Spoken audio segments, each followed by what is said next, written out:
Third graders. For Tuesday, Wednesday, Thursday, and Friday's activity, we're going to be building our reading stamina. So that's how long we can read for. So I have a few hints up here on how you can build that reading stamina best. And I'm going to go over them and why they're important. So the first one I have is to find a comfortable spot to read.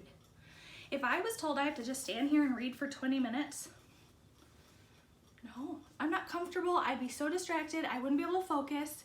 My legs would get tired. Comfortable. You could be laying down. You can sit at a table. You could sit on maybe you have a couch. You could sit in a closet. Wherever you feel is most comfortable for you to read. And then I want you to limit distractions. So if you're not reading on your iPad and you just have books, so you have a pile of books that you're going to read from, should you bring your iPad with you? Probably not. If you're going to read on your iPad, obviously bring it with you. But I'm not reading on my phone. I have my books right here, so I would leave my phone somewhere else. I wouldn't bring it with me. I'd be so distracted. I'd be like, oh, let me check the time. Oh, how long have I been reading for?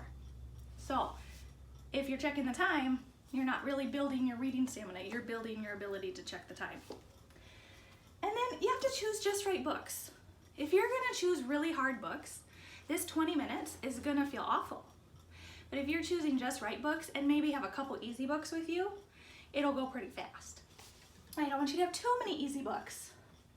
But we're still just starting our stamina. So, just right books is where I want us to be.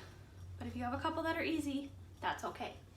And then to build reading stamina, it's kind of like training for a game or a marathon.